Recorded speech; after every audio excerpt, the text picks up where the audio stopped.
രാമോ വിഗ്രഹവാൻ ധർമ്മ. ധർമ്മത്തിനൊരു രൂപമുണ്ടെങ്കിൽ അത് ശ്രീരാമനാണ്. ശ്രീരാമൻ നല്ലൊരു ഭരണാധികാരിയായിരുന്നു, അല്ലെങ്കിൽ നല്ലൊരു ഭർത്താവായിരുന്നു, അല്ലെങ്കിൽ നല്ലൊരു യോദ്ധാവായിരുന്നു. ഇതൊക്കെ പല കാലങ്ങളിലായി പലർ ചർച്ച ചെയ്തിട്ടുള്ള കാര്യമാണ്. എന്നാൽ മനുഷ്യൻ്റെയൊക്കെ ധർമ്മസങ്കടങ്ങളുടെ ഒരവസ്ഥയിലൂടെയും കടന്നു പോയിട്ടുള്ള ഒരു ദൈവമാണ് രാമൻ. ഇത്രയും വർഷങ്ങൾ കഴിഞ്ഞെങ്കിലും കോടിക്കണക്കിന് ആളുകളുടെ മനസ്സിനെ ഇപ്പോഴും സ്വാധീനിച്ചുകൊണ്ടിരിക്കുന്ന ഒരു പുരാണ കഥാപാത്രം. എന്നാൽ വാൽമീകി രാമായണത്തിൽ രാമൻ ഒരിക്കലും താൻ ഒരു ദൈവമാണെന്ന് പറയുന്നില്ല. താൻ ദശരഥൻ്റെ മകനാണെന്നാണ് ശ്രീരാമൻ സ്വയം പരിചയപ്പെടുത്തുന്നത്. അതുകൊണ്ട് തന്നെ സാധാരണ ഒരു ജീവിതത്തിൽ നിന്ന് ദൈവികതയിലേക്ക് ഉയർന്ന ഒരു വ്യക്തിയാണ് ശ്രീരാമൻ. ഇത് രാമായണ മാസമാണ്, കർക്കിടക മാസമാണ്. നമുക്ക് രാമനെ പറ്റി സംസാരിക്കാം. എന്താണ് രാമനെ പറ്റി പറയാനുള്ളത്? ആരംഭത്തിൽ ഇപ്പോൾ പറഞ്ഞ വാക്കുണ്ട്, രാമോ വിഗ്രഹവാൻ ധർമ്മ എന്നുള്ളത്. രാമൻ ധർമ്മത്തിൻ്റെ വിഗ്രഹമാണ്. ധർമ്മം ഒരു മനുഷ്യരൂപം പൂണ്ടിട്ടുണ്ട് എങ്കിൽ അത് എല്ലാം ഉൾക്കൊണ്ടത് രാമനാണ്. ധർമ്മം എന്നത് വാല്യൂസാണ്. ജീവിതത്തിൽ ഓരോരുത്തരും കൊണ്ടു നടക്കേണ്ട ധാർമ്മിക മൂല്യങ്ങളെയാണ് ധർമ്മം എന്ന് പറയുക. അപ്പോൾ എന്തൊക്കെ ധാർമ്മിക മൂല്യങ്ങളുണ്ടോ അതെല്ലാം ജീവിതത്തിൽ കൊണ്ടു നടന്ന വ്യക്തി. രാമായണത്തിൽ സമാപനത്തിൽ പറയുന്നൊരു ഭാഗമുണ്ട്, ജീവിതത്തിൽ എല്ലാ മൂല്യങ്ങളും കൊണ്ടു നടന്ന ഒരു നരൻ നാരായണനായി തീർന്ന ചരിതമാണ് രാമായണം എന്നുള്ളത്. ഒരു നരൻ്റെ ഉള്ളിലുള്ള നാരായണത്വത്തെ ഉയർത്തുവാനാണ് രാമായണം. എല്ലാവർക്കും സാധ്യതകളുണ്ട് ജീവിതത്തിൽ ഉയരാൻ. രാമൻ മുന്നിൽ വെച്ച ആ ധാർമ്മിക മൂല്യങ്ങൾ ആരൊക്കെ കൊണ്ടു നടക്കുന്നുവോ അവർക്കെല്ലാം നാരായണനായി മാറാം. അത് പുരുഷന് മാത്രമല്ല, ഒരു നാരിക്ക് നാരായണിയായി മാറുവാനുമുള്ള സാധ്യതകളുണ്ട് രാമായണത്തിൽ. ഈ നിലയിൽ ഒരു ഉത്തമനായ വ്യക്തിയെ സൃഷ്ടിക്കുവാനുള്ള ഒരു പാഠ്യ പദ്ധതിയായും രാമായണത്തെ നമുക്ക് കാണാം. അപ്പോൾ രാമൻ എല്ലാ അർത്ഥത്തിലും പെർഫെക്റ്റ് ആയ ഒരു വ്യക്തിയാണെന്നാണോ പറയുന്നത്? തീർച്ചയായിട്ടും. രാമന്റെ ജീവിതം നമ്മൾ പൂർണ്ണമായി നോക്കിയാൽ രാമൻ ജീവിച്ചതെല്ലാം മറ്റുള്ളവർക്ക് വേണ്ടിയിട്ടാണ്. തൻ്റെ ഓരോ സമയത്തും വരുന്ന സാധ്യതകൾ മനസ്സിലാക്കി അതിൻ്റെ മുഖ്യമായ ധർമ്മം തൻ്റെ എന്ത് ആണോ, ഏതൊരു മുഖ്യധർമ്മത്തിനാണോ താൻ ചെയ്യേണ്ടത് ആ ധർമ്മത്തെ രാമൻ ഏറ്റവും ഭംഗിയായി ചെയ്തു. ഗൗണധർമ്മം, മുഖ്യധർമ്മം, ഇങ്ങനെ രണ്ട് ധർമ്മങ്ങൾ ഒരു വ്യക്തിയെ സംബന്ധിച്ചുണ്ട്. ഇത് രണ്ടും തമ്മിൽ സംഘർഷം വന്നാൽ ഏതെങ്കിലും ഒന്നിനെയാണ് സ്വീകരിക്കാൻ പറ്റൂ. അപ്പോൾ ധർമ്മത്തിനൊരു വ്യവസ്ഥയുണ്ട്. മുഖ്യവും ഗൗണവും സംഘർഷം വന്നാൽ മുഖ്യത്തെ സ്വീകരിക്കുകയും ഗൗണത്തെ തള്ളുകയും വേണം. അതുകൊണ്ടാണ് ഈ പറയുന്ന മറ്റുള്ളവര് രാമനിൽ ആരോപിക്കുന്ന ആ പ്രശ്നങ്ങളൊക്കെ ഉണ്ടാവാൻ. തീർച്ചയായിട്ടും ഗൗണധർമ്മം എന്ന് പറഞ്ഞിട്ടുണ്ടെങ്കിൽ നമുക്ക് ജീവിതത്തിൽ ധാരാളം ധർമ്മം, ഉദാഹരണത്തിന് പുത്രധർമ്മം, പിതൃധർമ്മം, നമ്മളൊരു അധ്യാപകനാണെങ്കിൽ അധ്യാപക ധർമ്മം, ഒരു തൊഴിലാളിയാണെങ്കിൽ തൊഴിലാളിയുടെ ധർമ്മം, ഒരു സമൂഹത്തിൽ ജീവിക്കുമ്പോൾ സാമൂഹികമായിട്ടുള്ള ധർമ്മം. ഞാൻ ഒരേ സമയത്ത് ക്ലാസ് എടുക്കുമ്പോൾ ഞാനൊരു അധ്യാപികയാണ് അല്ലെങ്കിൽ അധ്യാപകനാണ്. അതേസമയം എൻ്റെ മകളോ മകനോ അതേ ക്ലാസ് മുറിയിലുണ്ട്. ഇപ്പോൾ രണ്ട് ധർമ്മം എനിക്കുണ്ട്. ഒന്ന് അമ്മ അല്ലെങ്കിൽ അച്ഛൻ എന്ന ധർമ്മം, അതേസമയം അധ്യാപകൻ അല്ലെങ്കിൽ അധ്യാപിക എന്നുള്ള ധർമ്മം. ഈ രണ്ട് ധർമ്മത്തിൽ അവിടെ എൻ്റെ മുഖ്യധർമ്മം ഏതാണ് എന്നുള്ളതാണ്. 5 മക്കളുണ്ടെങ്കിൽ 5 മക്കളും ചോദ്യം ചോദിച്ച് ഉത്തരം പറഞ്ഞില്ല. സ്വാഭാവികമായും ആ ഉത്തരം പറയാത്ത 5 പേർക്കും അധ്യാപകൻ്റെ വക ഒരു കഷായമുണ്ട്. അതിനെ ചൂരൽ കഷായം എന്നാണ് സാധാരണ പറയുക. ആ ചൂരൽ കഷായം കൊടുക്കുവാൻ കൈനീട്ടാൻ പറഞ്ഞു. കൈനീട്ടുന്ന ഓരോ കുഞ്ഞിനെയും ഈ അധ്യാപകൻ 1 കിലോ വെയിറ്റിലാണ് അടിച്ചത് എന്ന് മനസ്സിലാക്കൂ.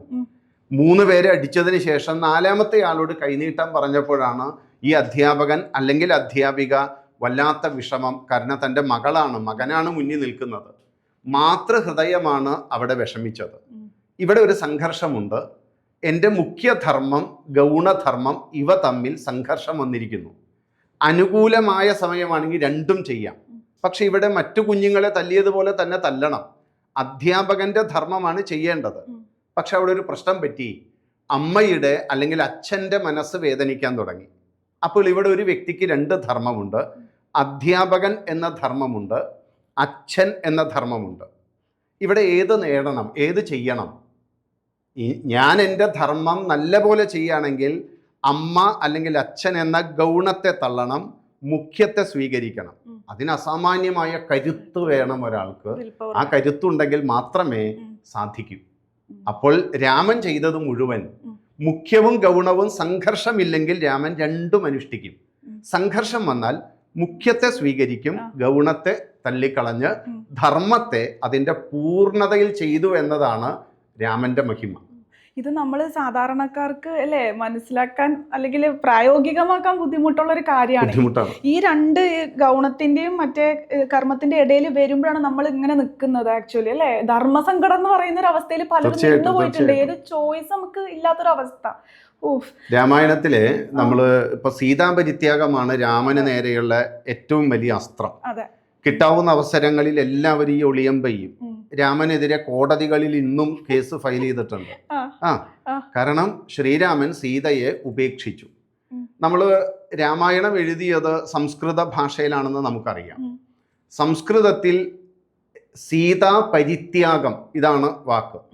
ത്യാഗം എന്നുള്ള വാക്ക് നമ്മൾ മലയാളത്തിലേക്ക് മാറ്റുമ്പോൾ അതിനെ ഉപേക്ഷിക്കലാക്കി. സത്യത്തിൽ ഈ ത്യാഗവും ഉപേക്ഷിക്കലും രണ്ടാണ്. നമ്മുടെ നിത്യജീവിതം എടുത്താൽ നമ്മൾ ഉപേക്ഷിക്കുന്ന കുറേ കാര്യങ്ങളുണ്ട്. ചെരുപ്പ് ഉപേക്ഷിച്ചു. എന്തുകൊണ്ട്? അതിന് ഉപയോഗിക്കാൻ പറ്റില്ല. അപ്പോൾ അത് ഉപേക്ഷിച്ചു എന്ന് പറഞ്ഞാൽ അതിൻ്റെ സ്ഥാനത്ത് അതേ പ്രവൃത്തി ചെയ്യുന്ന മറ്റൊന്ന് കയറി പറ്റും. ഞാൻ പുതിയ ചെരുപ്പ് വാങ്ങും. എൻ്റെ ഡ്രസ്സ് ഉപേക്ഷിച്ചു. എന്തേ ഉപേക്ഷിക്കാൻ കാരണം? അത് ഉപയോഗിക്കാൻ പറ്റില്ല, അത് കീറി തുടങ്ങി. അതുകൊണ്ട് ഞാൻ പുതിയ ഒന്ന് ആ സ്ഥാനത്ത്. അപ്പോൾ ഉപേക്ഷിക്കുന്ന സർവ്വതിൻ്റെയും സ്ഥാനത്ത് അതേ ഉപയോഗത്തിന് മറ്റൊന്ന് കയറി പറ്റും. എന്നാൽ ത്യാഗം എന്ന് പറയുന്നത് ജീവിതത്തിൽ ഏറ്റവും മൂല്യമുള്ള ഒന്നാണ്. പക്ഷെ ആ സ്ഥാനത്ത് മറ്റൊന്ന് കയറി പറ്റില്ല. അതുകൊണ്ട് സീതാ പരിത്യാഗം എന്നുള്ളതാണ് വാക്ക്. സീതയെ രാമൻ ഉപേക്ഷിച്ചു എന്ന് പറഞ്ഞാൽ മലയാളിയുടെ സ്വഭാവത്തിൽ ഉപേക്ഷിക്കതിൽ എന്തുപേക്ഷിച്ചോ ആ സ്ഥാനത്ത് അതേ കാര്യം ചെയ്യാൻ പറ്റുന്ന മറ്റൊന്ന് കയറി പറ്റും. അപ്പോൾ സീതാ പരിത്യാഗം എന്നുള്ള പൂർണ്ണ വാക്ക് അതിൽ ത്യാഗത്തിൻ്റെ മഹിമ, സാക്രിഫൈസ് എന്ന് നമ്മൾ പറയുന്ന ആ ത്യാഗമഹിമ മനസ്സിലാക്കണം. ഇവിടെ ശ്രീരാമന്റെ മുന്നിൽ നമ്മൾ സീതാപരിത്യാഗം വലിയ വിഷയമാണ്, പല നിൽപ്പുതറയിൽ നിന്ന് നോക്കി കാണേണ്ട ഒന്നാണ്. പക്ഷെ രാമന്റെ മുന്നിൽ വന്ന ധർമ്മത്തെ സംബന്ധിച്ച ഒരു സംഘർഷമുണ്ട്. ആ സംഘർഷത്തിന്റെ കാരണം അത് വലുതാണ്. പക്ഷെ അവിടെ മുഖ്യവും ഗൗണവും തമ്മിൽ സംഘർഷം വന്നപ്പോൾ രാമൻ കരഞ്ഞുകൊണ്ടാണ് ആ രംഗം വാൽമീകി അവതരിപ്പിക്കുന്നത്. വായിച്ചാൽ ഒരു സന്യാസി പോലും കരഞ്ഞു പോകുന്ന തരത്തിലാണ് ആ എഴുത്ത് മുഴുവൻ. നമ്മൾ ഏതെങ്കിലും ഒരു ഭാഷയ രാമായണം വായിച്ചാൽ നമുക്ക് കരച്ചിലൊന്നും വരില്ല. പക്ഷെ വാൽമീകിയുടെ ആ തൂലികത്തുമ്പിലൂടെ അത് ലഭിക്കുമ്പോൾ രാമൻ്റെ മുഴുവൻ വികാരവും നമുക്കവിടെ കാണാം. അനുജന്മാർ ജ്യേഷ്ഠനെ കാണുന്ന രംഗം അവതരിപ്പിക്കുമ്പോൾ രാമൻ കരഞ്ഞ് കലങ്ങിയ കണ്ണോടുകൂടി ഒരു അസ്തമയ സാഗരത്തിലേക്ക് പോകുന്ന സൂര്യൻ ഏത് പ്രകാരത്തിൽ അതിൻ്റെ ശോഭയെല്ലാം വറ്റിയോ ഇതേപോലെ രാമൻ എല്ലാവിധത്തിലും കരഞ്ഞ് കണ്ണ് കലങ്ങി താഴെ നോക്കിയിരിക്കുന്ന ജ്യേഷ്ഠനെയാണ് കാണുന്നത്. അപ്പോൾ രാമൻ വല്ലാത്ത മനോവേദനയോട് കൂടിയിട്ടാണ് സീതാപരിത്യാഗം ചെയ്യുന്നത്. മാത്രമല്ല, രാമൻ സീതാപരിത്യാഗം ചെയ്യുമ്പോൾ 39 വയസ്സാണ് രാമൻ്റെ പ്രായം. രാമൻ എത്ര വിവാഹം വേണമെങ്കിലും കഴിക്കാം. പ്രത്യേകിച്ചും ക്ഷത്രിയന്മാർക്ക് എത്ര വിവാഹവും കഴിക്കാം. അത് സൈന്യബലം വർദ്ധിപ്പിക്കാൻ, രാജാക്കന്മാർ രാജ്യങ്ങൾ തമ്മിലുള്ള സഖ്യമുണ്ടാക്കാൻ, ഇന്ന് ഗവൺമെന്റ് ഒക്കെ ചെയ്യുന്നത് പോലെ സഖ്യത്തെ ഉറപ്പിക്കാൻ, അവരുടെ ധനം വർദ്ധിപ്പിക്കാൻ ഒക്കെ എത്ര വിവാഹവും കഴിക്കാമായിരുന്നു. അച്ഛനാണെങ്കിൽ 3 കെട്ടി മാതൃക കാണിച്ചിട്ടുമുണ്ട്. അപ്പൊ മകനായ രാമന് ആ ക്ഷത്രിയന്മാരുടെ ഒരു പിന്തുടർച്ച അനുസരിച്ച് വിവാഹം കഴിക്കാം. പക്ഷെ രാമൻ ചെയ്തില്ല. രാമനൊരു പ്രതിജ്ഞയുണ്ട്. ആ പ്രതിജ്ഞയാണ് ഏകപത്നി വ്രതം. ഭാരതത്തിൽ ഓരോരുത്തരും മനസ്സിലാക്കേണ്ട രാമമഹിമയാണ്. ഏകപതിവ്രതത്തെക്കുറിച്ച് വാചാലരാണ് നമ്മുടെ കേരളത്തിൽ വിശേഷിച്ചും. ഏകപതിവ്രതം. പക്ഷെ പുരുഷന്മാർക്ക് ഏകപത്നി വ്രതത്തെ പറ്റി പറഞ്ഞാൽ പലരുടെയും നെറ്റി ചുളിയും. അപ്പോഴാണ് പലരുടെ ഉള്ളിലുള്ള ആ ശരിയായ സ്വഭാവം പുറത്തു വരിക. പക്ഷെ രാമൻ ഏകപത്നി വ്രതമാണ്. അതുകൊണ്ട് സീതയെ പരിത്യജിച്ചതിന് ശേഷം രാമൻ മുനിവൃത്തിയിൽ ജീവിച്ചു എന്നാണ് വാൽമീകി എഴുതിയത്. ഒരു മുനിയുടെ ജീവിതം ഏത് പ്രകാരത്തിലാണോ അതേപോലെ രാമന് ധാരാളം സാധ്യതകൾ ഉണ്ടായിരുന്നു വിവാഹം കഴിക്കാൻ. അശ്വമേധയാഗം നടക്കുന്നുണ്ട് സീതാപരിത്യാഗത്തിന് ശേഷം. ആ സമയത്ത് അശ്വമേധം ചെയ്യുമ്പോൾ ആ യജമാനനോടൊപ്പം യജമാന പത്നിയും വേണമെന്നാണ്. അപ്പോൾ അമ്മമാര് പറഞ്ഞു രാമനോട്, ഗുരുക്കന്മാര് പറഞ്ഞു, മന്ത്രിമാര് പറഞ്ഞു, പ്രജകൾ പറഞ്ഞു, രാമ വിവാഹം കഴിക്കൂ. രാമൻ പറഞ്ഞു ഞാൻ ചെയ്യില്ല.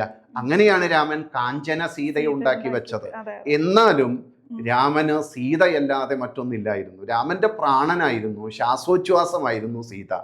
ആ സീതയെക്കുറിച്ച് മാത്രമേ രാമൻ ചിന്തിച്ചിട്ടുള്ളൂ. പക്ഷെ ഞാൻ നിൽക്കുന്ന നിൽപ്പുതറ മൊത്തം രാജ്യമാണ്. അന്നത്തെ രാജാവ് ഇന്നത്തെ മന്ത്രിയല്ല. അന്നത്തെ രാജാവ് എന്ന് പറയുന്നത് പ്രജകളുടെ മുഴുവൻ മാതൃകയാണ്. പ്രത്യേകിച്ചും മഹാവിഷ്ണുവിൻ്റെ അംശമായിട്ടാണ് രാജാവിനെ കാണുക. അപ്പോൾ രാജാവ് എന്ത് ചെയ്തു അതാണ് പ്രജകൾ. അപ്പോൾ യഥാ രാജ തഥാ പ്രജ എന്ന് നമ്മൾ കേട്ടിട്ടുണ്ട്. അതുകൊണ്ട് രാമൻ പരിപൂർണമായും സർവ പ്രജകളുടെയും പിതൃഭാവമാണ്. അച്ഛൻ തെറ്റ് ചെയ്താൽ മക്കളുടെ കാര്യം പിന്നെ പറയാനില്ല, അവർക്ക് സാധ്യതകളില്ല പിന്നെ. അതുകൊണ്ട് രാമൻ ദുഃഖിച്ച് വിഷമിച്ച് തന്നെയാണ് ചെയ്തത്.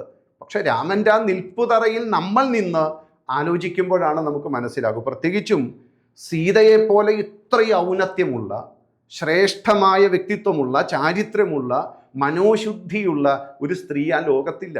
അതുകൊണ്ടാണ് രാവണൻ പറയുന്നത്, എൻ്റെ ആയിരക്കണക്കിനുള്ള പത്നിമാരിലൊന്നും എനിക്കിപ്പോൾ ഒരു താല്പര്യമില്ല, നിന്നെ കണ്ടത് കാരണം. അപ്പോൾ ആയിരക്കണക്കിന് സുന്ദരികളെ രാവണൻ തള്ളിക്കളയണമെങ്കിൽ സീതയുടെ സൗന്ദര്യം, സീതയുടെ ആ ഒരു ശ്രേഷ്ഠത അത് രാവണന് മനസ്സിലായി. നമ്മുടെ നാട്ടിൽ പലർക്കും അത് മനസ്സിലായിട്ടില്ല. സീത അത്രയും ഔന്നത്യമുണ്ട്. അങ്ങനെ ഒരു സ്ത്രീയെ രാമൻ ത്യജിക്കണമെങ്കിൽ നഷ്ടമാർക്ക രാമനാണ്. രാമൻ്റെ ജീവിതത്തിൽ ഏറ്റവും വലിയ നഷ്ടമാണ്. എന്നിട്ടും രാമൻ അത് ചെയ്തുവെങ്കിൽ രാമൻ മുഖ്യധർമ്മത്തെ സ്വീകരിച്ചു എന്ന് മനസ്സിലാക്കണം. ഇപ്പോൾ രാമായണത്തിലെ ഏറ്റവും മികച്ച ശ്ലോകം എന്താന്ന് തേടി വരരുചി പോവുകയും അതിനൊരു മറുപടി ലഭിക്കുകയും അല്ലെ, അതല്ലാതെ താങ്കൾക്ക് തോന്നിയിട്ടുണ്ടോ അങ്ങനെ എന്നെ ഇതാണ് ഏറ്റവും കൂടുതൽ ആകർഷിച്ചത് എന്നുള്ളൊരു ശ്ലോകമോ ഭാഗമോ രാമായണത്തിലെ? നോക്കൂ, ഇതേ ചോദ്യം ഒരിക്കൽ ഭഗവത്ഗീതയെ സംബന്ധിച്ച് വിവേകാനന്ദ സ്വാമികളോട് ചോദിക്കുന്നുണ്ട്.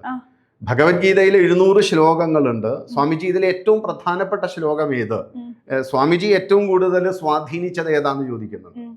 അപ്പോൾ വിവേകാനന്ദൻ അതിന് പറയുന്ന ഉത്തരം, ഭഗവത്ഗീതയിലെ എല്ലാ ശ്ലോകങ്ങളും ഒന്നിനൊന്നും മെച്ചമാണ്, അതിലങ്ങനെ പ്രധാനപ്പെട്ടതൊന്നുമില്ല. പക്ഷെ എന്നാലും ഇന്നത്തെ കാലത്തിനനുസരിച്ച് ഏറ്റവും പ്രധാനപ്പെട്ടത് എന്ന് പറഞ്ഞ് സ്വാമിജി പറയുന്ന വാക്കാണ് കുതസ്ത്വ കശ്മലമിതം വിഷമേ സമുപസ്ഥിതം അനാര്യജുഷ്ടം അസ്വർഗ്യം അകീർത്തികരമർജുന എന്ന് പറയുന്ന ആ വാക്കുണ്ട്. ഇതേപോലെയാണ് രാമായണത്തെ സംബന്ധിച്ചു. രാമായണത്തിലെ എല്ലാ ശ്ലോകങ്ങളും ഒന്നിനൊന്നും മെച്ചമാണ്. പക്ഷെ രാമായണത്തിലെ ഏറ്റവും നല്ല ശ്ലോകം സത്യത്തിൽ ഇന്നത്തെ, പ്രത്യേകിച്ചും നമ്മുടെ വീടുകൾ, നമ്മുടെ വളരുന്ന തലമുറയെക്കുറിച്ച് ചിന്തിക്കുന്ന സമൂഹത്തിന്, നമ്മുടെ പ്രത്യേകിച്ച് ഇന്നത്തെ ഒരു ഫാമിലി റിലേഷൻഷിപ്പിനെയൊക്കെ സംബന്ധിച്ച് ചിന്തിച്ചാൽ, നേരത്തെ പറഞ്ഞ ആ രാമം ദശരഥം വിദ്ധി മാം വിദ്ധി ജനകാത്മജാം അയോധ്യ അടവിം വിദ്ധി ഗച്ഛ താത യഥാസുഖം. ഈ പറയുന്നതിൻ്റെ ഒരു മനഃശാസ്ത്രം മനസ്സിലാക്കണം. ഇത് പറയുന്നത് സുമിത്ര ദേവിയാണ്. ഈ രാമായണത്തിലെ വിജ്ഞാനം ഒരാളിൽ സ്വരൂപമായിട്ടുണ്ടോ അത് സാക്ഷാൽ സുമിത്ര മാതാവാണ്. വേദജ്ഞയാണ് ആ അമ്മ. അതുകൊണ്ടാണ് ദശരഥൻ 2 പ്രാവശ്യം ഇവർക്ക് പായസം കൊടുത്തത്. ക്രമമനുസരിച്ച് കൈകേയിക്കും കൗസല്യക്കും കിട്ടേണ്ടതിന് പകരം ഒന്നുകൂടി ആലോചിച്ച് രാജാവ് സുമിത്രയ്ക്ക് കൊടുത്തു എന്നാണ്. എന്തുകൊണ്ടെന്ന് പറഞ്ഞാൽ അവർ അറിവിൻ്റെ ഉയർന്ന നിലയിലുള്ള അമ്മയാണ്. അവരുടെ വ്യക്തിത്വം സാമൂഹികമാണ്, വൈയക്തികമല്ല. എൻ്റെ പുത്രൻ എനിക്ക് ഇല്ല. അവരെപ്പോഴും ചിന്തിക്കുന്ന സമൂഹത്തെക്കുറിച്ചാണ്. അതുകൊണ്ട് തന്നെ തൻ്റെ മകന്, കാട്ടിൽ പോകുന്ന മകൻ 25 വയസ്സാണ്. നമ്മുടെ ഇന്നത്തെ 25 വയസ്സുകാരൻ്റെ മനോവിചാരങ്ങളും മനോവികാരങ്ങളും നമുക്കറിയാം. ഈ ലോകത്താണ് നമ്മൾ ജീവിക്കുന്നത്. പല പ്രലോഭനങ്ങളുള്ള നാടാണ്. നമ്മൾ വഴി തെറ്റണ്ട എന്ന് വിചാരിച്ചാലും വഴി തെറ്റിക്കാൻ പലതും ഇങ്ങനെ തുറന്നിരിക്കുകയാണ്. അപ്പോൾ ആ കാലത്തൊരു മകൻ 25 വയസ്സുകാരൻ കാട്ടിൽ പോവാണ്. നമ്മൾ ആ ഭാഗം ശ്രദ്ധിച്ചു വായിച്ചാൽ ഇന്നത്തെ കാലത്തിലെ കുഞ്ഞുങ്ങൾക്കുള്ള മുഴുവൻ ഉത്തരവതിലുണ്ട്. മാത്രമല്ല ഒരു നല്ല പാരൻറ്റിങ്ങും ഉണ്ട്. അതിൻ്റെ ഒരു ഉദാഹരണം നോക്കൂ. 25 വയസ്സാണ് തൻ്റെ മകന്. കെട്ടിയ പെണ്ണിനെ വീട്ടിലിരുത്തിയിട്ടാണ് അവൻ 14 കൊല്ലം പോകാൻ പോകുന്നത്. ആലോചിച്ച് നോക്കണം. ഊർമിളയ്ക്ക് വാൽമീകി രാമായണത്തിൽ ഒരു ഡയലോഗുമില്ല. പക്ഷെ ആ അമ്മ സീതയെപ്പോലെ തന്നെ നമ്മുടെ മുന്നിൽ ഇന്നും ജീവിക്കുന്നുണ്ട്. ഒരു ഡയലോഗ് ഇല്ലെങ്കിലും ഇന്നും സമൂഹ മനസ്സിൽ ജീവിക്കാൻ പറ്റുമെങ്കിൽ, കുറേ സംസാരിച്ചില്ലെങ്കിലും സമൂഹത്തിൻ്റെ ഉള്ളിൽ തൻ്റെ ആ സമർപ്പിത ജീവിതം കൊണ്ട്, ആരും കാണാതെ ആ സമർപ്പിത ജീവിതം ലോകം അറിയും. അതിൻ്റെ ഉദാഹരണമാണല്ലോ ഊർമിള, ലക്ഷ്മണന്റെ ഭാര്യ. അപ്പോൾ കെട്ടിയ പെണ്ണിന് വീട്ടിലിരുത്തി പോവാണ്. മാത്രമല്ല 12 വർഷമായി ഇവർ വിവാഹം കഴിച്ച് ഒരുമിച്ച് ജീവിക്കുന്നു. ഭാര്യയെ വീട്ടിലിരുത്തി പോവാണ്. പോകുന്നത് എവിടേക്കാണ്? ഇന്നത്തെ കാലത്താണെങ്കിൽ ഏതെങ്കിലും ഒരു യൂറോപ്യൻ നാട്ടിലേക്കൊക്കെ ആണെങ്കിൽ സമ്മതിക്കും, കാരണം മാസാമാസം ലക്ഷങ്ങൾ കിട്ടുമല്ലോ. എന്നാലും ആ വിഷമമൊക്കെ സഹിക്കുന്നു വിചാരിക്കാം. ഇത് കാട്ടിലേക്കാണ്. ഇത് 2 കൊല്ലം കൂടുമ്പോൾ വരാൻ പറ്റില്ല. 14 കൊല്ലം കഴിയും. അപ്പോൾ 39 വയസ്സാവും തൻ്റെ മകന്. അവൻ്റെ മുഴുവൻ യൗവനവും പോവുകയാണ്. ഈ സമയത്തൊരമ്മ, മനഃശാസ്ത്രജ്ഞയായ അമ്മ, 25 വയസ്സുകാരൻ്റെ ഇന്ദ്രിയങ്ങൾ എങ്ങനെയൊക്കെ പ്രവർത്തിക്കുന്നു ഈ അമ്മയ്ക്കറിയാം. എന്തുകൊണ്ടാണ് ഈ ശ്ലോകം രാമായണത്തിൽ പ്രസിദ്ധമായത് എന്ന് ചോദിച്ചാൽ, ആ സമയത്ത് അമ്മ പറയുന്ന വാക്കാണ് നാം മനസ്സിലായി. അതിൽ രണ്ടാമത്തെ ഒരു വരിയുണ്ട്, മാം വിദ്ധി ജനകാത്മജ. വിദ്ധി എന്ന് പറഞ്ഞാൽ നീ അറിയൂ, മനസ്സിലാക്കൂ. മാം, അമ്മ, ഞാൻ തന്നെയാണ്. ജനകാത്മജ, ജനകന്റെ പുത്രിയായ ജാനകി, സീത, മോനെ അത് ഞാൻ തന്നെയാണ്. എന്തുകൊണ്ടാണ് അങ്ങനെ പറയാൻ കാരണം? ഈ കാടിൻ്റെ സ്വഭാവം നമ്മൾ മനസ്സിലാക്കണം. കാട് സ്വച്ഛന്തമാണ്, ശീതളിമയാണ്, തണുപ്പാണ്. സ്വാഭാവികമായും മനുഷ്യൻ്റെ ഇന്ദ്രിയങ്ങളെ പ്രചോദിപ്പിക്കുന്നതാണ്. കാട്ടിൽ പോകുന്നവന് സ്വന്തം ഭാര്യയുടെ അതേ പ്രായത്തിലുള്ള ഒരു സ്ത്രീയോടൊപ്പം തന്നെയാണല്ലോ പോകുന്നത്. കാട്ടിൽ സ്വകാര്യതകൾക്ക് സ്ഥാനമില്ല. പക്ഷേ രാമൻ എപ്പോഴും ഇവരുടെ കൂടെ ഉണ്ടാകണമെന്നുമില്ല. രാമന് പലപ്പോഴും പല ഇടങ്ങളിലേക്കും പോകേണ്ടി വരും. അപ്പോൾ നീ ഏട്ടത്തിയമ്മയോടൊപ്പം ജീവിക്കേണ്ട സ്ഥിതി വരും. നിങ്ങൾക്ക് തമ്മിൽ യാതൊരു തരത്തിലുമില്ലാത്ത തടസ്സങ്ങളില്ലാത്ത സമയം, ഏകാന്തത കിട്ടുന്ന സമയം. ആ സമയത്ത് എൻ്റെ ഉണ്ണി, കുഞ്ഞെ, നിന്റെ മനസ്സിൽ വിചിത്രമായൊരു ചിന്തയുണ്ടാകരുത്. അതുകൊണ്ട് മാം വിദ്ധി ജനകാത്മജ. മാത്രമല്ല, അച്ഛൻ 3 കെട്ടിയവനാണ്. അച്ഛൻ്റെ ആ സ്വഭാവ വൈചിത്രം നിനക്കുണ്ടാകരുത്. അതുകൊണ്ട് തന്നെ കുഞ്ഞെ, മാം വിദ്ധിയും ജനകാത്മജ. എന്ത് ബുദ്ധിയുള്ള അമ്മയാ! അതാണ് മനഃശാസ്ത്രത്തിന്റെ ഉത്തമ ശൃംഗത്തിലെത്തി 25 വയസ്സുകാരനെ വളർത്തുന്ന അമ്മയ്ക്ക് മനുഷ്യന്റെ ഇന്ദ്രിയങ്ങൾ എങ്ങനെ പ്രവർത്തിക്കുന്നറിയാം.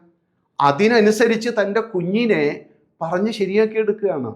ഇന്ന് യൂറോപ്പിലേക്ക് ഒരു അമ്മ വിടുമ്പോൾ തൻ്റെ കുഞ്ഞിനോട് എന്താ പറയുക? ആ കുഞ്ഞത് അനുസരിക്കുമോ? ലക്ഷ്മണൻ ഇത് അനുസരിച്ചു എന്നുള്ളതാണ് നമ്മൾ മനസ്സിലാക്കുന്നത്. ലക്ഷ്മണനെ നമ്മൾ തൊഴുതു പോകുന്നത് 38 വയസ്സ് ലക്ഷ്മണൻ, ഏതാണ്ട് ഒരു 37 വയസ്സ് കഴിഞ്ഞ സമയത്താണ് ഈ സ്വർണ്ണാഭരണങ്ങളൊക്കെ കാണുന്നുണ്ട്. രാവണന്റെ കയ്യിൽ നിന്ന് കുതറി സീത ആ പുഷ്പകത്തിൽ പോകുമ്പോൾ തൻ്റെ കയ്യിലുള്ള ആ സ്വർണം കുറച്ചെടുത്ത് താഴേക്ക് ഇടുന്നുണ്ട്. ഇത് സുഗ്രീവന്റെ കയ്യിൽ കിട്ടുന്നുണ്ട്. സുഗ്രീവൻ ഇത് സീതാന്വേഷണത്തിന് പമ്പാസരസിൽ വന്ന രാമനെ ഋഷിമുഖാചലത്തിൽ ഹനുമാൻ കൂട്ടിക്കൊണ്ടുവരുന്നുണ്ട്. അപ്പോൾ സുഗ്രീവൻ പറയുന്നുണ്ട്, ആകാശമാർഗെ പോയ ഒരമ്മ കുറച്ച് സ്വർണ്ണമൊക്കെ ഞങ്ങൾക്ക് ഇട്ട് തന്നിരുന്നു. അതൊരു ഇളം മഞ്ഞ നിറത്തിലുള്ള സാരിയുടെ ഒരു ഭാഗം കീറിയ ഉത്തരീയത്തിലാണ്. അപ്പൊ ഇത് നിങ്ങളുടെ ഭാര്യയുടെ തന്നെയാണോ എന്ന് നോക്കൂ.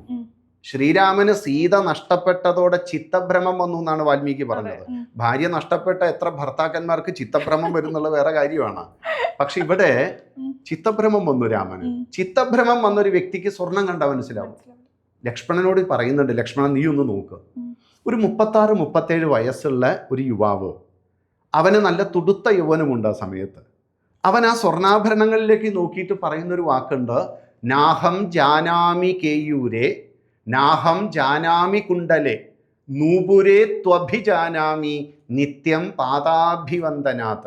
നാ അഹം, എനിക്ക് അറിയില്ല. ഈ കുണ്ടലം, ഈ കമ്മൽ എനിക്ക് മനസ്സിലായില്ല. ഈ വള എനിക്ക് മനസ്സിലായില്ല. ഈ മാല എനിക്ക് മനസ്സിലായില്ല.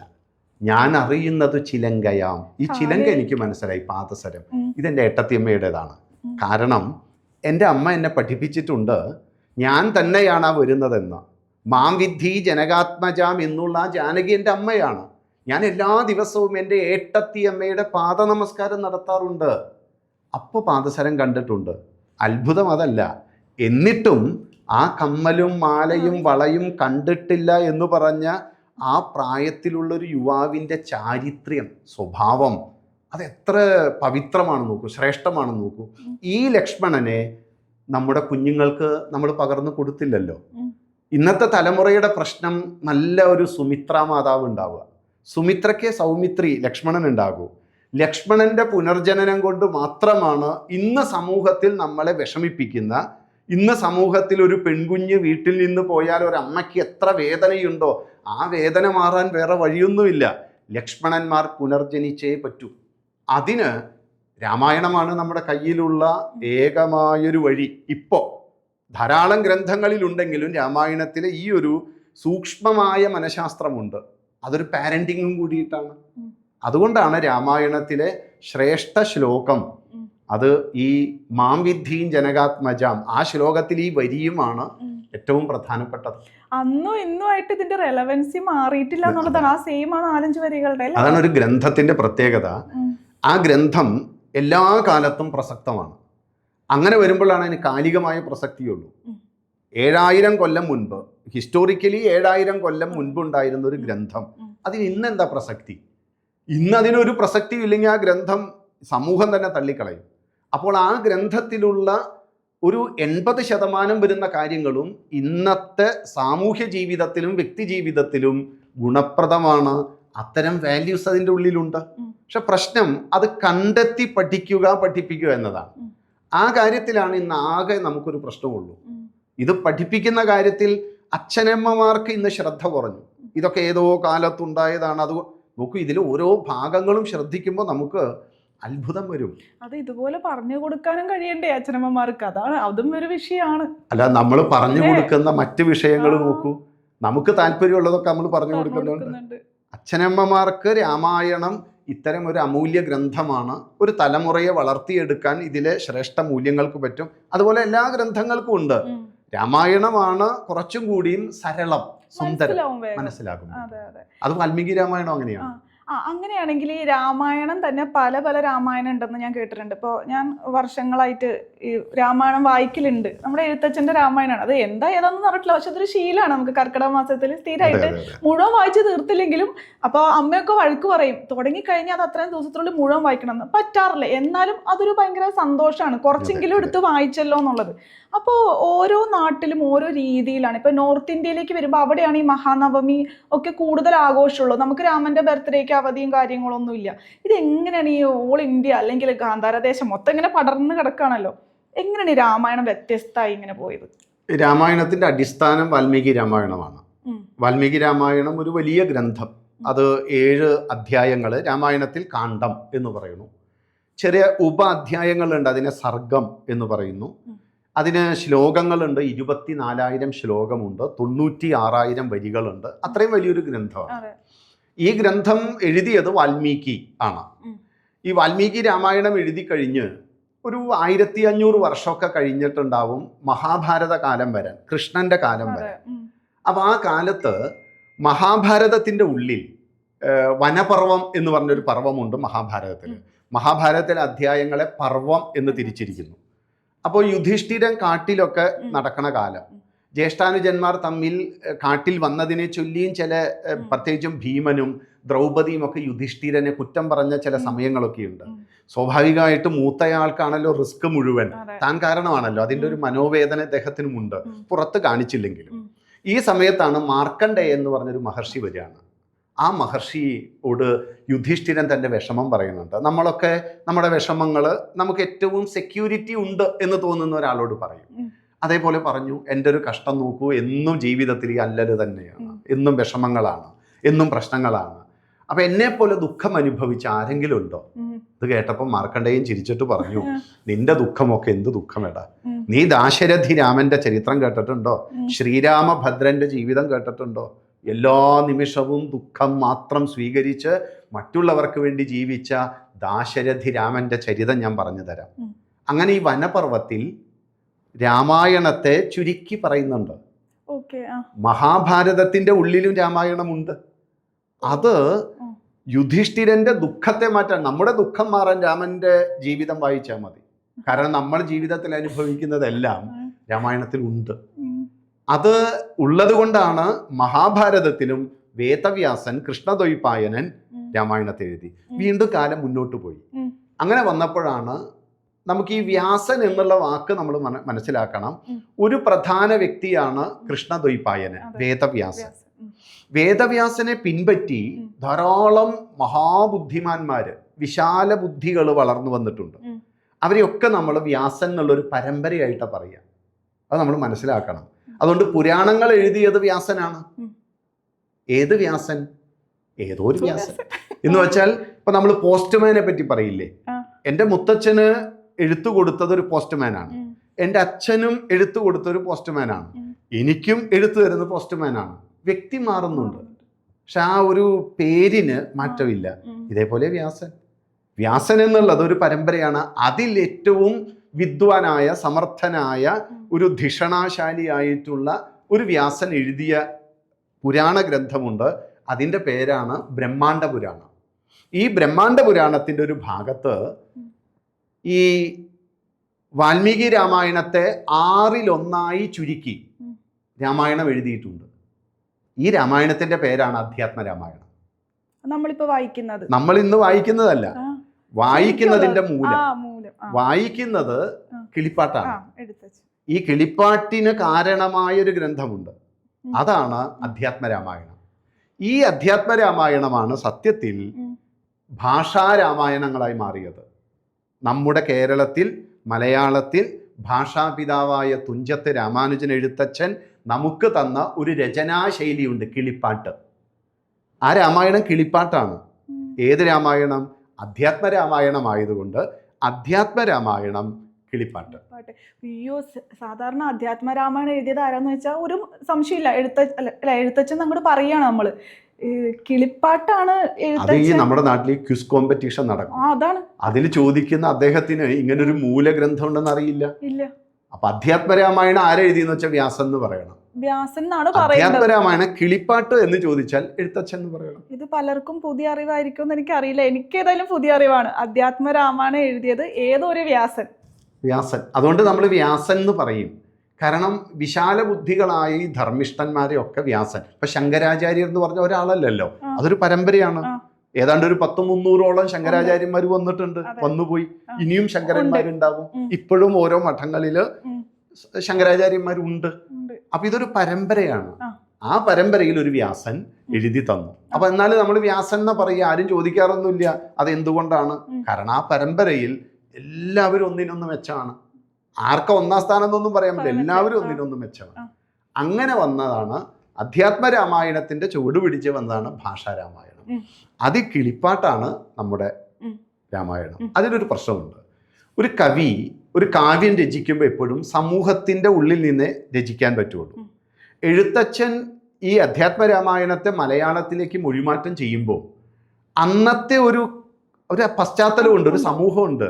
തൊട്ടുകൂടാ, തീണ്ടിക്കൂടാ, ആകെ പ്രശ്നം പിടിച്ച കാലം.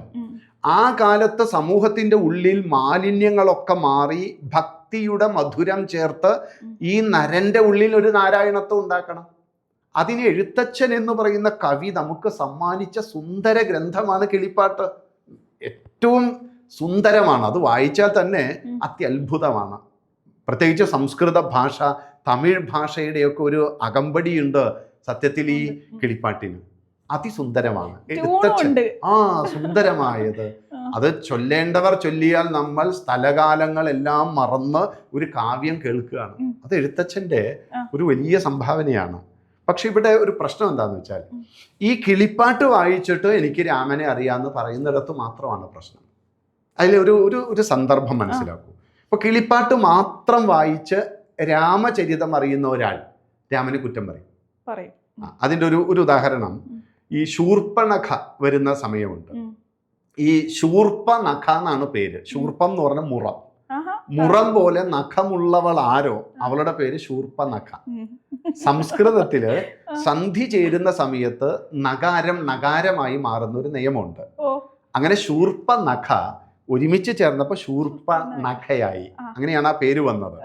സീതയെ കുറ്റം പറയുമ്പോൾ ശൂർപ്പണഖ പറയുന്നുണ്ട്, അവളുടെ നഖം കാണണം ചേട്ടോ എന്നും പറഞ്ഞ് രാവണനോട് പറയുന്നുണ്ട്. കാരണം എനിക്കില്ലാത്ത ഒരു കൂടുതൽ ഭംഗി മറ്റൊരാൾക്ക് ഉണ്ടാകുമ്പോൾ സ്വാഭാവികമാണല്ലോ, അതിനെ ഇത്തിരി പൊക്കി പറയലൊക്കെ.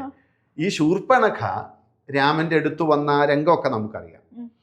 സീതയെ അവസാനം രാമൻ എനിക്ക് കിട്ടില്ല എന്ന് ഉറപ്പായി. തനിക്ക് കിട്ടില്ല എന്ന് വന്നപ്പോൾ അതിന്റെ കാരണക്കാരി സീതയാണല്ലോ. ഏകപത്നി വ്രതത്തെ കുറിച്ചൊക്കെ രാമൻ അവിടെ പറഞ്ഞു. എന്നാ പിന്നെ ഞാൻ അവളെ ശരിയാക്കി തരാമെന്ന് പറഞ്ഞപ്പോഴാണ് രാമൻ പറഞ്ഞത്, ഈ തമാശ മനസ്സിലാക്കാൻ പറ്റാത്തവരോട് തമാശ പറയാൻ പോകരുത്. പ്രത്യേകിച്ചും ബുദ്ധിയില്ലാത്ത ഇത്രയും ഈ രാക്ഷസന്മാരോടും തമാശയൊന്നും പറഞ്ഞു നിൽക്കരുത് ലക്ഷ്മണ, കളി കാര്യമായി എന്നാ തോന്നണത്. അതുകൊണ്ട് വേഗം അവളുടെ, ഇനി വാൽമീകി രാമായണത്തിലെ വാക്ക് ശ്രദ്ധിക്കണം, അവളുടെ കർണനാസാദികൾ അരിഞ്ഞു കളയൂന്നാണ്. കർണം ചെവിയും നാസിക മൂക്കുമാണ്. മൂക്കും ചെവിയും അരിയാനാണ് പറഞ്ഞത്. പക്ഷെ കിളിപ്പാട്ടിൽ വന്നപ്പോൾ മൂക്കും മുലയുമാണ്. മൂലയുമായി. ശ്രീരാമചന്ദ്രൻ ഒരു സ്ത്രീയുടെ മാതൃത്വത്തെ ദ്യോതിപ്പിക്കുന്ന ഒന്നാണ് മുല. അത് അരിഞ്ഞു കളഞ്ഞ രാമനെ ആരംഗീകരിക്കുക? ഞാൻ അംഗീകരിക്കില്ല, ഭഗവാനെ, ഒരാളും അംഗീകരിക്കില്ല. അപ്പൊ കിളിപ്പാട്ട് മാത്രം വായിച്ചാൽ ഈ പ്രശ്നം നമുക്ക് വരും. കിളിപ്പാട്ടിൽ മാത്രമേ ഉള്ളൂ. മാത്രമല്ല, ഭാഷകളിലോ അധ്യാത്മരാമായണം മൂലഗ്രന്ഥം ഉണ്ടല്ലോ വ്യാസന്റെ, അതിലും മൂക്കും ചെവിയാണ്.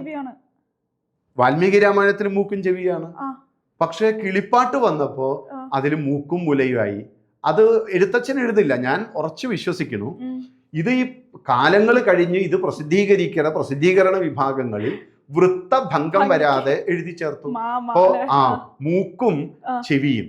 അപ്പൊ കർണം എന്ന് പറഞ്ഞ 2 അക്ഷരമേ ഉള്ളൂ, മുല എന്ന് പറഞ്ഞ 2 അക്ഷരമേ ഉള്ളൂ. വൃത്തഭംഗം വരില്ല, ഇഷ്ടമുള്ളത് എഴുതി ചേർക്കാം. അങ്ങനെ എഴുതി ചേർക്കുമ്പോൾ ഒരു തലമുറ വഴിതെറ്റി പോവാണ്. രാമൻ എന്ന് പറഞ്ഞ ആ നാരായണ ഭാവം ഇന്നത്തെ പെൺകുട്ടികളുടെ ഉള്ളിൽ ഒരു ക്രൂരനാണ്. കാരണം ഒരു സ്ത്രീയുടെ മാതൃത്വമല്ലേ സ്ത്രീയുടെ മഹത്വം. ആ മഹത്വത്തിന്റെ സൂചിപ്പിക്കുന്ന അംഗത്തെ അരിഞ്ഞു കളഞ്ഞു എന്ന് പറഞ്ഞാൽ ഈ രാമൻ എത്ര ദുഷ്ടനാ. ഇവിടെ രാമൻ ഒരിക്കലും അത് ചെയ്യില്ല. മാത്രമല്ല, ശൂർപ്പണഖ രാവണനോട് പറയുന്നുണ്ട് രാമന്റെ സ്വഭാവം. രാമൻ സ്ത്രീവധം ശങ്കമാനേന രാമേന വിധിതാത്മന. രാമൻ ഒരിക്കലും സ്ത്രീവധം ചെയ്യില്ല. ഞാൻ ചെയ്ത കുറ്റത്തിന് ചെറിയ ശിക്ഷ എനിക്ക് തന്നുള്ളൂ ചേട്ടാന്നും പറയുന്നുണ്ടേ. രാമനെ കുറ്റമേ അവർ പറയുന്നില്ല. അപ്പൊ രാമന്റെ ഈ വ്യക്തിത്വം മനസ്സിലാക്കണമെങ്കിൽ വാൽമീകി രാമായണം പരിചയപ്പെടണ്ടേ? കിളിപ്പാട്ട് മാത്രം വായിച്ചാൽ ഈ ഒരു പ്രശ്നം ഉണ്ടാകും. ഇങ്ങനെ കുറെ പ്രശ്നങ്ങൾ കിളിപ്പാട്ടും മാത്രം വായിച്ചാൽ നമുക്ക് കുറെ സംശയങ്ങൾ ഉണ്ടാകും. സംശയം സ്വാഭാവികമായിട്ടും വരണം. കാരണം നമുക്ക് വായിക്കാൻ പറ്റുന്ന മലയാളത്തിൽ കിട്ടുന്നത് കിളിപ്പാട്ടാണ്. അപ്പൊ അത് വായിച്ചേ പറ്റൂ, നല്ലപോലെ വായിക്കണം. പക്ഷെ എവിടെയെങ്കിലും നമുക്ക് രാമായണത്തെ കുറിച്ച് സംശയം വന്നാൽ നമ്മൾ ഉടനെ ഒരു തീർപ്പ് കൽപ്പിക്കരുത്. ഈ കഥാഭാഗത്ത് വാൽമീകി എന്താ പറഞ്ഞത്? വാൽമീകിയാണല്ലോ രാമനെ കണ്ടെഴുതിയ ജീവചരിത്രമാണ്, കേട്ടെഴുതിയതല്ല. കേട്ടു കുറച്ച്, ബാക്കി എല്ലാം അദ്ദേഹം കണ്ട് അറിഞ്ഞ് മനസ്സിലാക്കി ആ കാലത്ത് തന്നെ ജീവിച്ച വ്യക്തിത്വം. അപ്പൊ അദ്ദേഹം രാമനെ കണ്ട്. അപ്പൊ ഈ രംഗത്ത് വാൽമീകി എന്താ പറഞ്ഞത്? വാൽമീകി എന്താണോ പറഞ്ഞത് അതാണ് രാമന്റെ വ്യക്തിത്വം. അങ്ങനെയാണ് രാമനെ നമ്മൾ മനസ്സിലാക്കുക. അതുകൊണ്ട് വാൽമീകി രാമായണത്തെ പരിചയപ്പെട്ടിരിക്കുക, കിളിപ്പാട്ട് ആസ്വദിച്ച് വായിക്കുക. കാരണം അതിൽ ഭക്തിയുടെ മധുരമുണ്ട്. നമ്മൾ ഈ പണ്ട് ഈ ഗുളിക കഴിക്കുമ്പോൾ, ഇപ്പൊ ഗുളികയൊക്കെ മാറിയല്ലോ, നല്ല മധുരമൊക്കെ പുരട്ടി കളറുകളൊക്കെ ചേർത്ത്. അപ്പൊ കുഞ്ഞുങ്ങൾക്ക് ഇന്ന് ഗുളിക കൊടുക്കാൻ ഒരു സംഘർഷമില്ല. പഴയ കാലത്ത് ഗുളിക കഴിക്കുന്ന കാര്യം ആലോചിച്ചു നോക്കൂ, വലിയ കഷ്ടമാണ്. അപ്പോ ഭക്തിയുടെ മധുരം ചേർത്തപ്പോൾ രാമായണത്തിന് സ്വീകാര്യത കൂടി. മാത്രമല്ല, ഈ അധ്യാത്മ രാമായണം എന്ന് പറഞ്ഞതിൽ ആദ്യത്തെ 3 അക്ഷരം കൂടി നമ്മൾ മനസ്സിലാക്കണം. അധ്യാത്മം. അതായത് ആ രാമായണത്തിന്റെ കണ്ടന്റ് ഉണ്ടല്ലോ, അത് അധ്യാത്മമാണ്. അതുകൊണ്ടാണ് അതിനെ അധ്യാത്മ രാമായണം. നിങ്ങൾക്ക് സ്പിരിച്വൽ ആയിരിക്കണോ, നിങ്ങൾക്ക് ഭക്തി വേണോ, അധ്യാത്മം വേണോ, നിങ്ങൾ ഈ രാമായണം വായിച്ചാൽ മതി. നിങ്ങൾക്ക് രാമന്റെ ജീവചരിത്രം പഠിക്കണോ, വാൽമീകി രാമായണം വായിക്കും. ഇതാണ് ഇത് തമ്മിലുള്ളൊരു വ്യത്യാസം. ഈ വ്യത്യാസം മനസ്സിലാക്കി സംശയം വന്നാൽ വാൽമീകി രാമായണം അന്വേഷിക്കണം. അതും മാത്രമല്ല, 7000 കൊല്ലം മുമ്പ് എഴുതപ്പെട്ട ഒരു കാവ്യം. അപ്പൊ ആ കാവ്യത്തിന് എല്ലാം മൊത്തത്തിലെല്ലാം ശരിയെന്നൊന്നും പറയാൻ പറ്റില്ല. അതിൽ ശരിയല്ലാത്ത ചിലതുണ്ട്. അതിന് നമ്മളൊരു വിവേകം കാണിക്കണം. ഈ തെറ്റ് മാത്രമേ ഞാൻ കാണൂ, ഞാൻ അതിൻ്റെ ഒരു കുറ്റം കണ്ടുപിടിക്കും എന്നാൽ 100,000 കുറ്റം പല ഗ്രന്ഥത്തിലും കാണാം. മറ്റു മതസ്ഥർ അല്ലെങ്കിൽ മറ്റു വ്യക്തിത്വങ്ങൾ ഏതെങ്കിലും ഒരു ഇസം കൊണ്ട് നടക്കുന്നവര് ഇതിൽ തെറ്റ് കണ്ടാൽ അവരുടെ ഗ്രന്ഥത്തിലും തെറ്റുണ്ട്. അപ്പൊ ആ തെറ്റ് നമ്മൾ വിളിച്ചു പറയും. അപ്പൊ സംഘർഷം ഉണ്ടാവും. അപ്പൊ നമുക്ക് ആവശ്യം സംഘർഷമല്ല, സമന്വയമാണ്. അപ്പോൾ ഓരോ ഗ്രന്ഥവും കാലത്തിനനുസരിച്ച് അതിനെ നവീകരിക്കണം. നവീകരിക്കുമ്പോൾ അത് നിത്യനൂതനമാണ്, കാലിക പ്രസക്തിയുണ്ട്. ഇതാണ് രാമായണത്തിന്റെ മഹിമ എന്ന് പറയുന്നത്. എല്ലാ കാലത്തും അല്ലെങ്കിൽ പല കഥാപാത്രങ്ങളെ പറ്റി നമുക്ക് എന്ത് വേണമെങ്കിലും പറയാം, എങ്ങനെ വേണമെങ്കിലും. അങ്ങനെയാണെങ്കിൽ രാവണനെ പുകഴ്ത്തിക്കൊണ്ട് നടക്കുന്ന ഒരു കുറെ നാളായിട്ട് നമ്മൾ സിനിമയിലൊക്കെ രഞ്ജിത്തിന്റെ ഡയലോഗൊക്കെ ഉണ്ട്. സ്ത്രീജിതനല്ലാത്ത ശ്രീജിതനായ രാവണനെയാണ് എന്നൊക്കെ പറഞ്ഞിട്ട് രാവണപ്രഭു സിനിമയിലൊക്കെ. അങ്ങനെയാണെങ്കിൽ രാവണനെ എങ്ങനെ വിലയിരുത്തും ഇന്നത്തെ കാലത്ത്? അതിലൊരു ഇപ്പം നമ്മൾ സാധാരണ രാമായണ കഥ നമ്മൾ കേട്ടു പഠിക്കുന്നത് നമ്മുടെ ചില പ്രമാണ ഗ്രന്ഥങ്ങളുണ്ട്. ബാലരമ, ബാലമംഗളം, പൂമ്പാറ്റ, അമർചിത്രകഥ, രാമാനന്ദ സാഗറിന്റെ സീരിയല് രാമായണം, നോവലുകള്, പാട്ടുകള്, ഇങ്ങനെയാ സത്യത്തിൽ നമ്മൾ രാമായണം പഠിച്ചത്. മറ്റേ ജയ് ഹനുമാൻ എന്നുള്ള സീരീസ് ഉണ്ടായിരുന്നോണ്ട് മാത്രമാണ് ഞങ്ങൾ 90s കിഡ്സ് ഒക്കെ രാമായണം വായിച്ചത്. അപ്പൊ സത്യത്തിൽ ഒരു സംവിധായകൻ അത് സംവിധാനം ചെയ്യുമ്പോഴും അതിന്റെ തിരക്കഥാകൃത്ത്, അതിന് കഥയും തിരക്കഥയും ഒക്കെ വരുമ്പോൾ അവരവരുടേതായ പലതും കൂട്ടിച്ചേർക്കില്ലേ? സ്വാഭാവികമായിട്ടും ആ പ്രേക്ഷകന് എന്താണോ ഇഷ്ടം, അവന്റെ നയനത്തിന് സുന്ദരമായതൊക്കെ അവരതിൽ കാണിക്കും, അവന്റെ കർണത്തിന് സുന്ദരമായതൊക്കെ അവർ കേൾപ്പിക്കും. സ്വാഭാവികമാണ്. പക്ഷേ രാമായണം, വാൽമീകി രാമായണം വായിച്ചാൽ നമുക്ക് രാവണനെ മനസ്സിലാവും. രാവണനെ മനസ്സിലാക്കാൻ ഇന്നത്തെ തലമുറയോടുകൂടി ഒന്ന് പറയട്ടെ. രാവണനെ എല്ലാവരും പറയുന്നത് രാമൻ സീതയെ ഉപേക്ഷിച്ചു, തള്ളിക്കളഞ്ഞു. രാവണൻ സംരക്ഷിച്ചു എന്നാ പറയണത്. രാവണന്റെ സ്വഭാവം അറിയാൻ ആദ്യം രാവണനെ തന്നെ കൂട്ടുപിടിക്കണം. തന്റെ സ്വഭാവം എന്താണെന്ന് തനിക്ക് അറിയാവുന്നത് പോലെ വേറൊരാൾക്കും അറിയില്ലല്ലോ. യുദ്ധകാന്ഡം, ഹനുമാൻ തീയിട്ട് ഏതാണ്ട് 1/4 ഭാഗം നശിപ്പിച്ചു. ഇനി 3 ഭാഗമേ ഉള്ളൂ കേട്ടോ. രാമന്റെ ദൂതനായ ഈ ഹനുമാൻ രാവണന്റെ കൊട്ടാരത്തിൽ ഒറ്റയ്ക്ക് ചെന്ന് 4/1 ഭാഗം കളഞ്ഞു എന്ന് പറഞ്ഞാൽ, ഇതേപോലത്തെ സുഗ്രീവൻ ചെന്ന ബാക്കിയൊരു ഭാഗം പോവും. 4 പേര് പോയാൽ മതി, രാമൻ പോകേണ്ട ആവശ്യമില്ല. പക്ഷെ കളങ്കൻ രാമനാണല്ലോ, രാമന്റെ പത്നിയല്ലേ, അതുകൊണ്ട് രാമൻ തന്നെ പോകണം. ഇതാണ് ഹനുമാന്റെയും സീതയും പറയുന്നുണ്ട്. സീതയോട് ഹനുമാൻ പറയുന്ന ഒരു രംഗമുണ്ട്, നമ്മൾ വായിക്കേണ്ടത്. അല്ല, ഈ സീതയോട് ഹനുമാൻ പറയണ്ട, അമ്മ ഒരു കാര്യം ചെയ്യൂ, നമുക്ക് ഈ വയ്യാവേലി ഒന്നും ഇല്ലല്ലോ, എന്റെ തോളി കയറിയിരിക്കും, നമുക്ക് പോവാം. അപ്പൊ സീത പറയുന്ന ഒരു വാക്കുണ്ട്, ഇതൊരു പക്ഷെ ഇന്നത്തെ ജെൻസിക്ക് ഇഷ്ടാവില്ല, അവരത് വലിയ പ്രശ്നം ഉണ്ടാക്കും. സീത പറയുന്നുണ്ട്, ഞാൻ മനസ്സറിഞ്ഞ് പരപുരുഷനെ തൊടില്ല ഹനുമാൻ, എന്റെ രാമൻ വരട്ടെ, രാവണനെ വെല്ലട്ടെ, രാവണനെ കൊല്ലട്ടെ, എന്നിട്ട് ഞാൻ വരും. അല്ലെങ്കിൽ ഈ ദുഃഖം ഇനിയും ഞാൻ അനുഭവിക്കും, മരണമാണെങ്കിൽ അതും ഞാൻ സ്വീകരിക്കും. അപ്പോൾ ഹനുമാൻ ചിരിച്ചപ്പോൾ സീത അപ്പൊ പറയുന്ന രോഗമുണ്ട്, ഇപ്പൊ എന്താ ഹനുമാൻ മനസ്സിലെന്താന്ന് എനിക്കറിയാം, ഇങ്ങോട്ട് വന്ന രാവണന്റെ മടിയിൽ ഇരുന്നിട്ടല്ലേ, അല്ലേ? അപ്പൊ അതാണ് ഹനുമാൻ ചിന്തിക്കുന്നതെങ്കിൽ അത് തെറ്റി. അതെന്റെ അറിവോടുകൂടിയല്ല, എന്നെ ബലാത്കാര രൂപേണ പിടിച്ചു കൊണ്ടുവന്നതാണ്. സാധ്വിയായ എനിക്ക് എന്ത് ചെയ്യാൻ പറ്റും? ഹനുമാൻ മനസ്സറിഞ്ഞ് ഞാൻ തൊടില്ല, അതുകൊണ്ട് എന്റെ രാമൻ വരട്ടെ. രാവണന്റെ മടിയിലിരുന്നിട്ടാണോ വന്നത്? അതൊരു ചുമ്മാ പറഞ്ഞാണല്ലേ? അല്ലല്ല, സത്യം. അപ്പൊ തൊട്ട തല പൊട്ടിത്തെറിക്കുന്നൊക്കെ ഒരു, അതായത് സ്ത്രീകളെ ബലാത്കാരം ചെയ്താൽ, ഇവിടെ ബലാത്കാരം ഇല്ലല്ലോ, അതായത് പ്രാപിക്കാൻ ശ്രമിക്കുമ്പോൾ മാത്രമേ ഉള്ളൂ പ്രശ്നം. ഇവിടെ അതും ഈ മർമ്മവിദ്യ അറിയാം രാവണന്. അതുകൊണ്ട് സീതയെ പിടിക്കുന്ന പിടുത്തം ഒരു കൈ കൊണ്ട് മുടി മൊത്തം ചുറ്റി, മറു കൈ കൊണ്ട് തുട രണ്ടും കയറി പിടിച്ചു. അതൊരു മർമ്മവിദ്യയാണ്, ഇനി അനങ്ങാൻ പറ്റില്ല, ലോക്ക് ചെയ്തു എന്നാണ്. രാവണൻ നിസാരക്കാരനൊന്നല്ല, രാവണൻ എന്ത് ചെയ്യണമെന്നറിയാം. ഈ രാവണൻ ഹനുമാൻ പോയതിന് ശേഷം മന്ത്രിസഭ വിളിച്ചുകൂട്ടി. മന്ത്രിസഭ വിളിച്ചുകൂട്ടിയപ്പോൾ മന്ത്രിമാരിൽ ഒരാളായ മഹാപാർശ്വൻ അദ്ദേഹം ചോദിക്കുകയാണ്, അല്ല രാവണ, അങ്ങ് സാധാരണ ഏത് സ്ത്രീയെ കൊണ്ടുവന്നാലും ഉടനെ തന്നെ ബലാത്കാരം ചെയ്യില്ലോ. നമ്മൾ പഴയ സിനിമകളൊക്കെ കണ്ട ചില ആളുകളുണ്ട്, അപ്പൊ അവരുടെ ഒരു ചേട്ടനായിട്ട് വരും. കാരണം ആരെ കണ്ടാലും അപ്പൊ തന്നെ അങ്ങ് ബലാത്കാരം ചെയ്യും. സീതയുടെ കാര്യത്തിൽ മാത്രം എന്താ ചെയ്യാഞ്ഞത്? പുള്ളി സ്വകാര്യമായിട്ട് പറയുന്ന ഒരു രംഗമുണ്ട്, അത് ഈ 13ാമത്തെ സർഗമറ്റമാണ് യുദ്ധകാണ്ഡത്തിൽ, എല്ലാവരും വായിക്കേണ്ടതാണ്. ഇത് ഞാനൊരു 1000 തവണ മനസ്സിൽ ചിന്തിച്ചതാണ്. പക്ഷേ ഞാനൊരു കഥ നിന്നോട് പറയാം. എൻ്റെ ജീവിതത്തിലൊരു അനുഭവം ഉണ്ടായി. ഞാൻ ഒരിക്കൽ ആകാശമാർഗ യാത്ര ചെയ്യുമ്പോൾ കുഞ്ചിക സ്ഥല എന്ന് പറഞ്ഞൊരു തപസ്വിനിയെ കണ്ടു. അവളുടെ വെട്ടിത്തിളങ്ങുന്ന ജാജുല്യമാനമായിട്ടുള്ള സൗന്ദര്യം കണ്ട് ഞാൻ ആകെ വശം കെട്ടുപോയി. ഞാൻ അവരുടെ അടുത്ത് ചെന്ന് അവരെ കയറി പിടിച്ചു. കുതറി മാറി അവരോടി ബ്രഹ്മദേവന്റെ സമീപത്ത് ചെന്നു.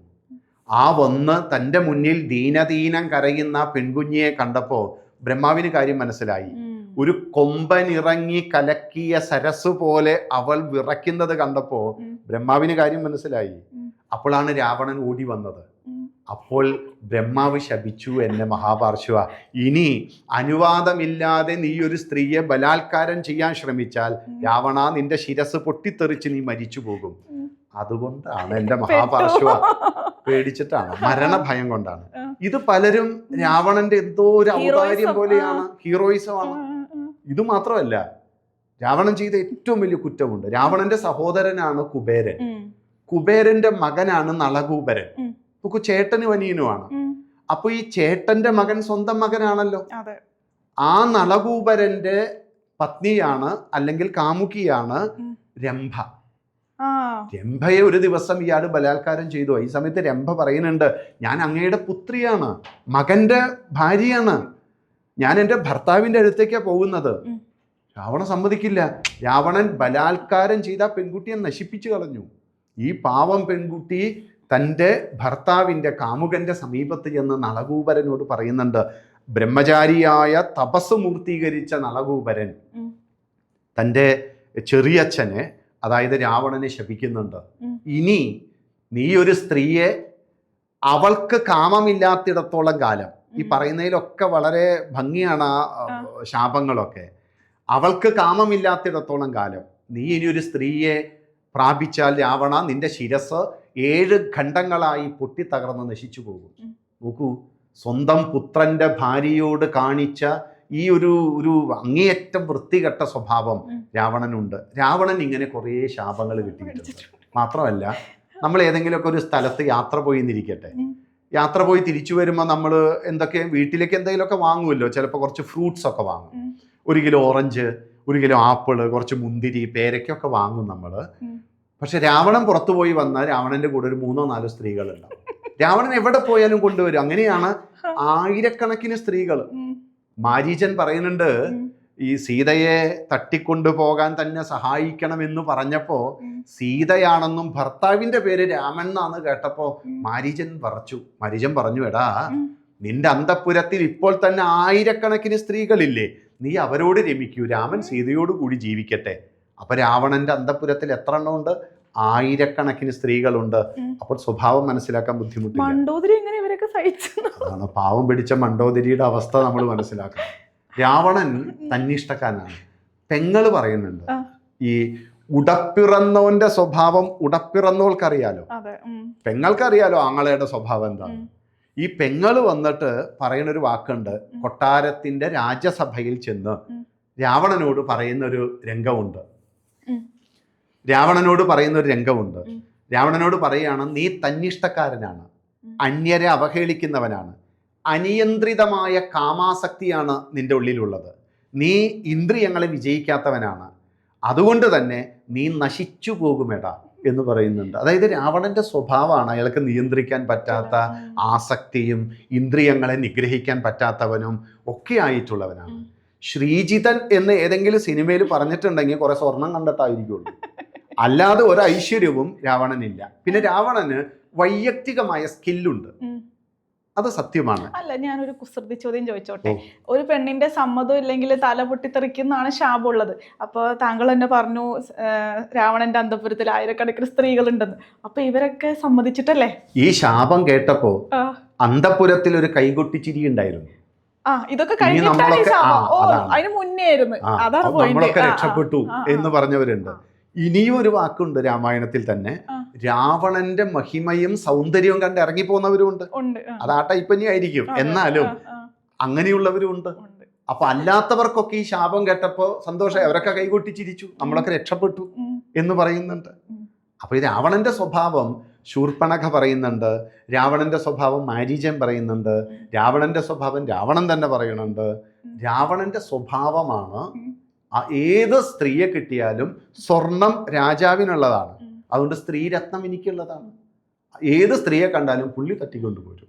അത് സ്വന്തം മകന്റെ ഭാര്യയാണെങ്കിലും അദ്ദേഹത്തിന് പ്രശ്നമല്ല. എങ്ങനെയാണ് ഈ രാവണൻ മാതൃകയാകുന്നത് ഈ തലമുറയ്ക്ക്? അതിൻ്റെ പ്രശ്നം എന്താണെന്ന് വെച്ചാൽ, അവർ രാമായണം വായിച്ചിട്ടല്ല രാവണനെ മനസ്സിലാക്കിയത്.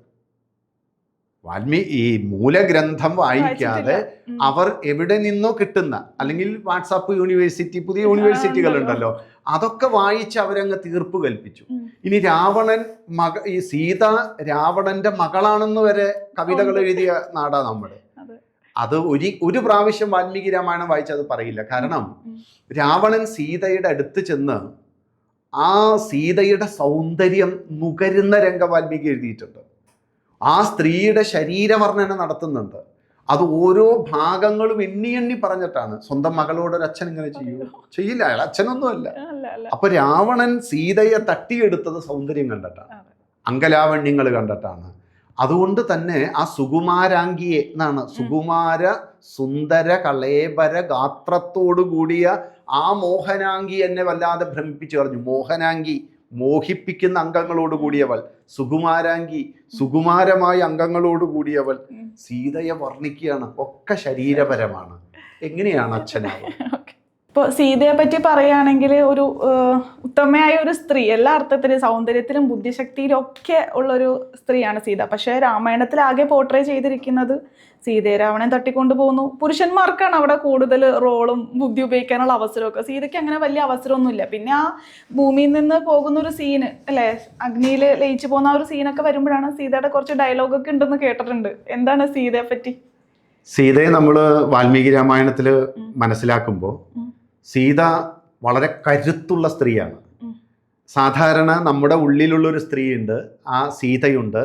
അത് കുമാരനാശാന്റെ ചിന്താവിഷ്ടയായ സീതയിൽ ആ തളർന്നൊട്ടി ആരുമില്ലാതെ നിരാലംബയായി നിരാശ്രയയായിരിക്കുന്ന ഒരു സീതയുണ്ട്. പക്ഷെ വാൽമീകി അവതരിപ്പിച്ചത് ആ സീതയല്ല. രണ്ട് കാര്യമുണ്ട്. വാൽമീകി ശരിക്കും സീതയിൽ നമ്മുടെ മുന്നിൽ അവതരിപ്പിച്ച സീതയുടെ മാതൃത്വമാണ്. തൻ്റെ ജീവിതത്തിൽ തനിക്കെല്ലാം നഷ്ടപ്പെട്ടു, എന്നാൽ തൻ്റെ മക്കളെ, ലോകത്തിന് ഗുണമുള്ള 2 മക്കളെ വളർത്തിയെടുക്കുകയാണ്. ഭർത്താവില്ലെങ്കിലും തൻ്റെ മക്കളെ വളർത്തിയെടുത്ത് ലോകത്തിൻ്റെ മുന്നിൽ ശ്രേഷ്ഠരായ 2 മക്കളെ സംഭാവന ചെയ്തു. ഇന്ന് ലോകത്ത് ഏതെങ്കിലും ഒരു സംഘർഷം ഉണ്ടായാൽ ആത്മഹത്യ ചെയ്യുന്നതിനെ പറ്റിയിട്ടാണ് നമ്മൾ ചിന്തിക്കുന്നത്. ഇന്നലെയും കൂടി അതാണ് കഷ്ടം പിടിച്ച വാർത്തകൾ വരുന്നു.